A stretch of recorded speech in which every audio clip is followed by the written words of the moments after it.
कि एक आत्मदेव नाम के ब्राह्मण थे, पत्नी का नाम धुंधुली था। सब कुछ परमात्मा ने उनको दिया था, लेकिन उनके कोई संतान न थी। पत्नी में बहुत गुण थे, सुंदरी थी, घर का काम करती थी, बड़ी बुद्धिमान थी, लेकिन उसमें दोष क्या था? सुवाक्य स्थापिका नित्यम, बड़ी हठी थी। और दूसरी बात, बड़ा झगड़ा करती थी। कलह प्रिया, उसको कलह बहुत प्रिय था। ये दोष है, नारी के अंदर नहीं, पुरुष के अंदर भी ये दोष है। अच्छी बात हो स्वीकार करो, छोटा बच्चा कहे तो भी, बड़ा कहे तो भी। ये थोड़ी कि पत्नी कह रही, बेटा कह रहा, कैसे मैं मानूं, मैं तो बड़ा हूं। समय बीतता गया, उनके कोई बेटा बेटी न हुए। यहां तक कि जो गौ पालन करते उसके भी बच्चे न हुए।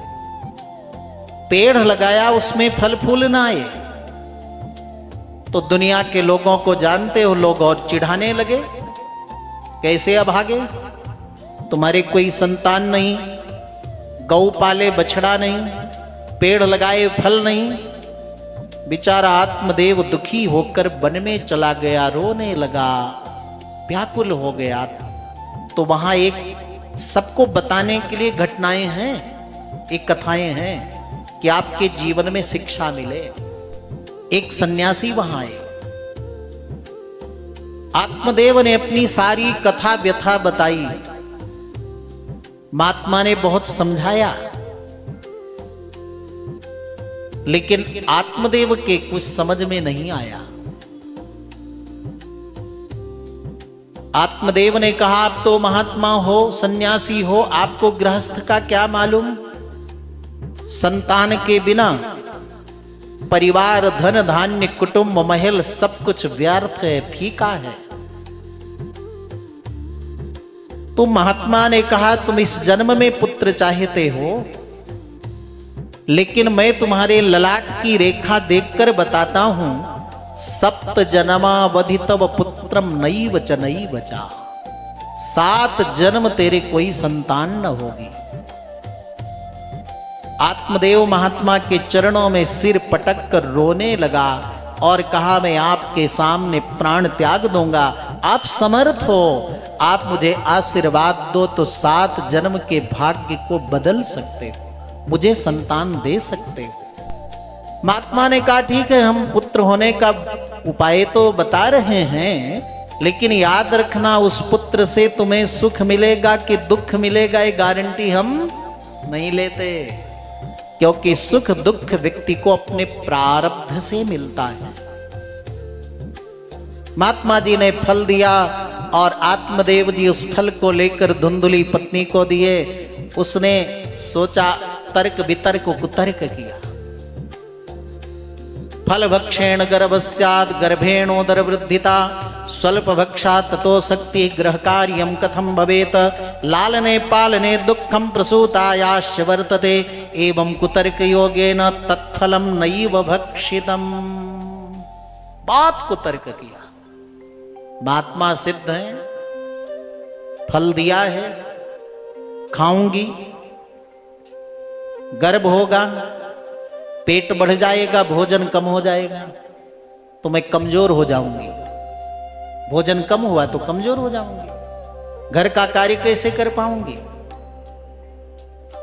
घर में आग लग गई, मैं गर्भवती रहूंगी तो कैसे दौड़कर अपनी जान बचा पाऊंगी।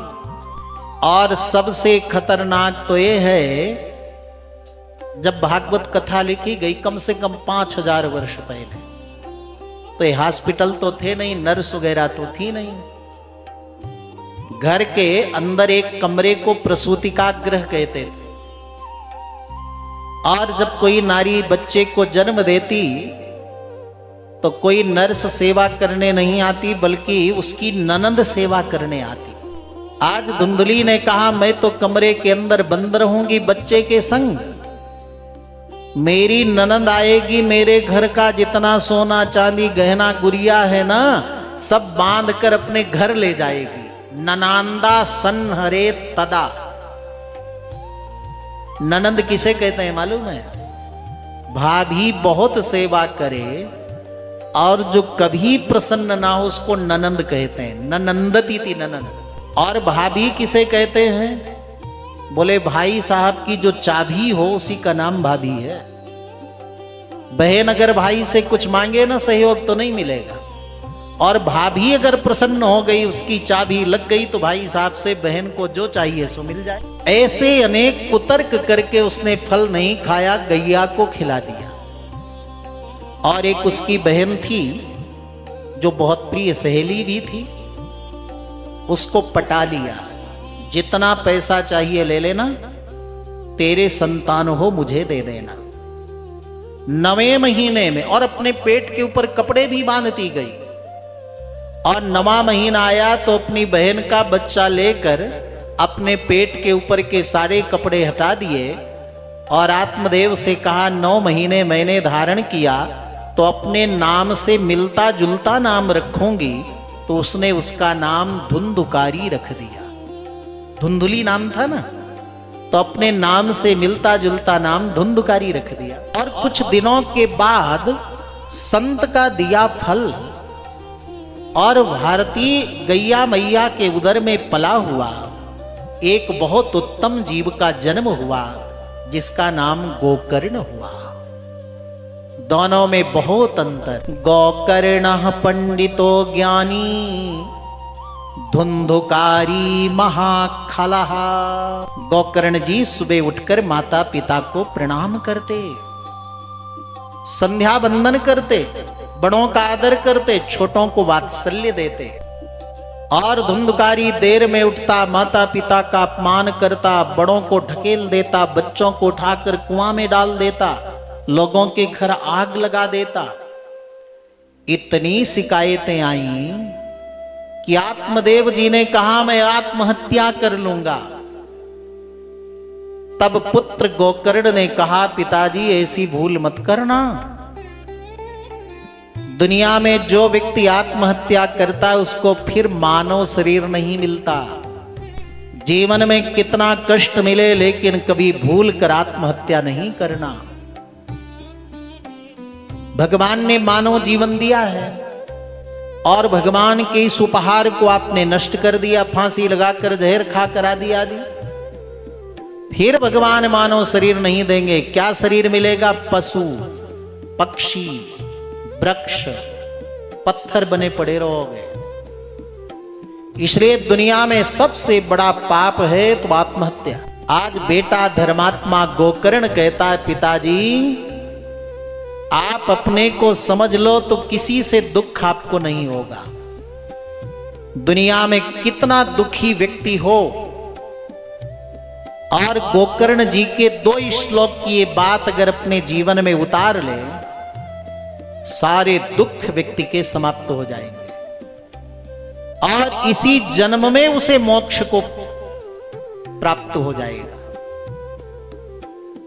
गोकर्ण जी कहते हैं पिताजी पहले आप अपने को पहचानो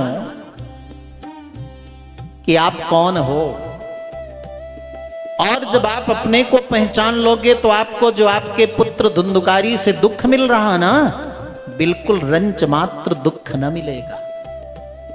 आपको भी अगर किसी से दुख मिल रहा हो, पिता से, माता से, पुत्र से, पत्नी से, पति से, मित्र से या किसी से भी, तो इस बात को जीवन में अपना लो।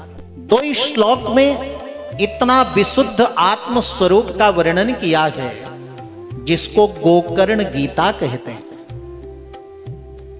दूध और पानी की तरह अलग कर दिया है। ध्यान से सुनना पिताजी, आपका शरीर अलग है और आप अलग हो। जैसे मकान में रहते हो ना, मकान अलग है और आप अलग हो, वैसे शरीर मकान की तरह रहने का स्थान है आत्मा के।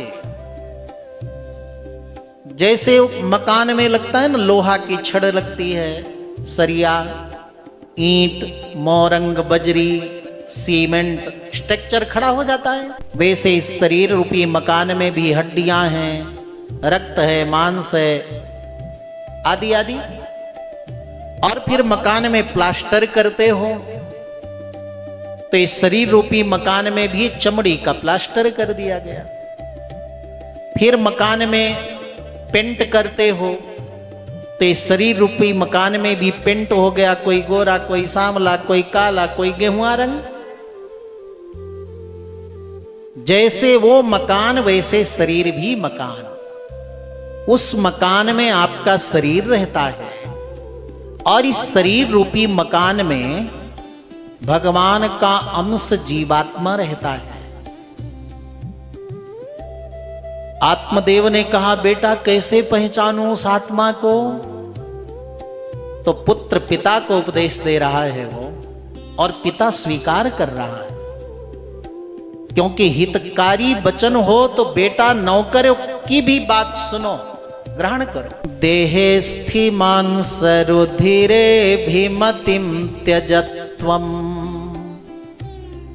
जाया सुतादिषु सदा ममतां विमुञ्च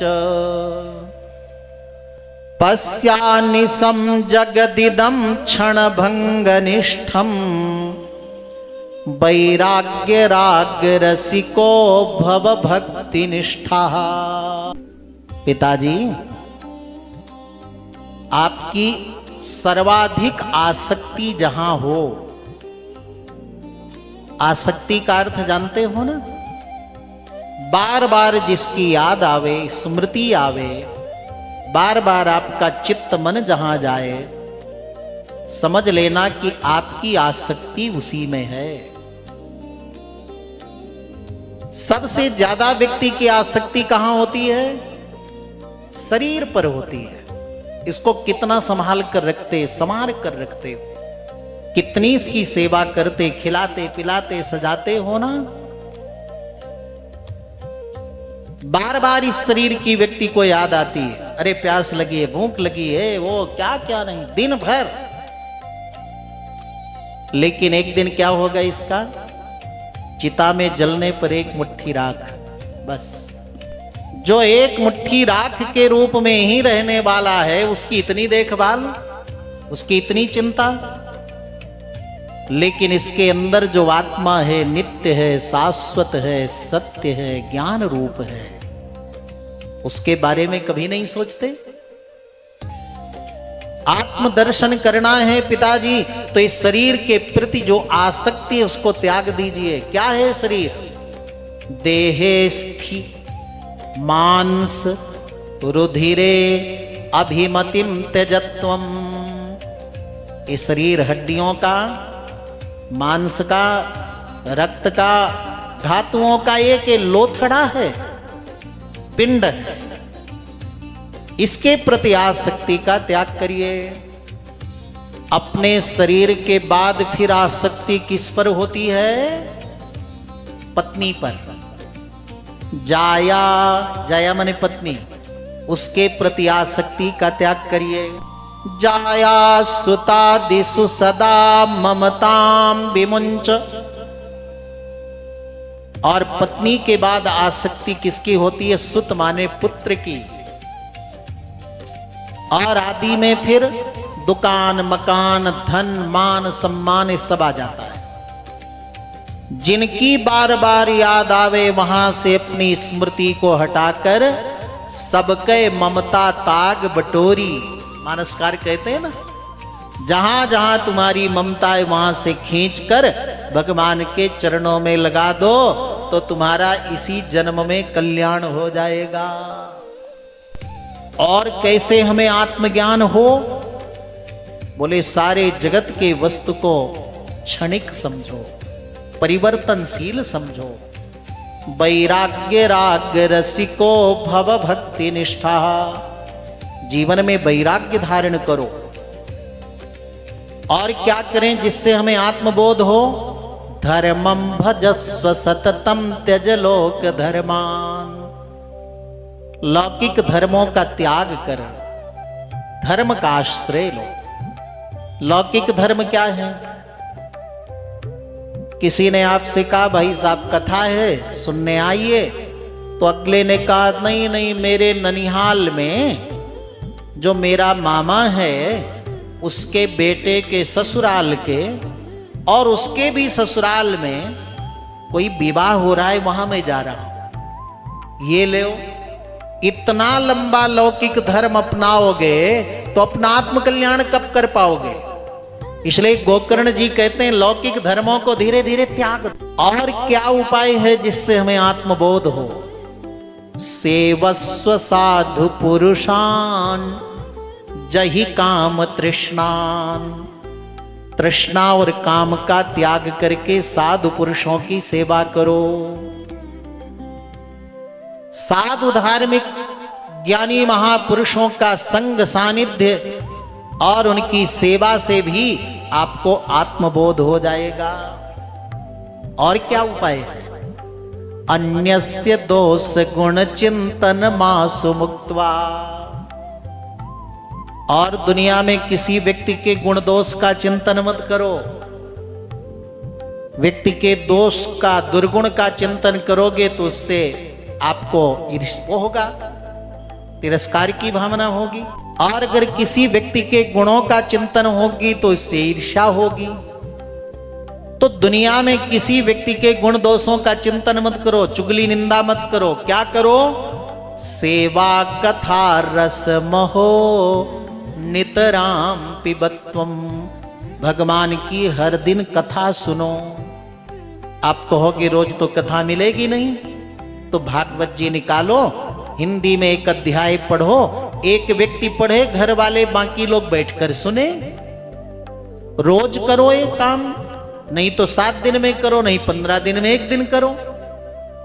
ऐसे सत्संग करने से, भगवान की कथा सुनने से तुम्हें आत्मबोध होगा। और जिस दिन ये बोध हो जाएगा कि शरीर अलग है, मैं अलग हूं, उसी दिन किसी प्रकार का कोई दुख तुम्हें विचलित नहीं कर पाएगा।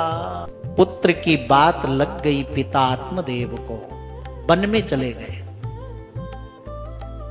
और भागवत के 10वें स्कंद का पाठ करते हुए इसी जन्म में मुक्त हो गए आत्मदेव, बेटा के उपदेश से। और धर्मात्मा गोकर्ण जी दुष्ट धुंधकारी का संग त्याग करके वन में चले गए, तीर्थों में चले गए। बड़ा दुष्ट निकला धुंधकारी। तेन वेश्या कुसंगेन पित्रम वित्तम तु नासितम। वेश्याओं को घर में रख लिया और सारा पिता का धन समाप्त कर दी। मां धुंधुली को इतना पीड़ा दिया, इतना कष्ट दिया, सामने कुआं में कूदकर आत्महत्या कर ली।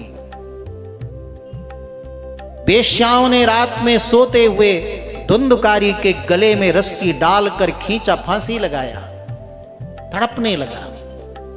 आंगन में गड्ढा खनकर उसी गड्ढे में डाल दिया, आग के अंगारे मुख में डाल दिए और मिट्टी से पाट करके धुंधकारी को मार दिया। कोई पिता को कष्ट दे तो उसकी दुर्गति होगी, मां को कष्ट दे तो दुर्गति, कुसंग में पड़ जाए तो दुर्गति, और ऐसे दुष्ट तरीके से उसकी मृत्यु हो तो दुर्गति।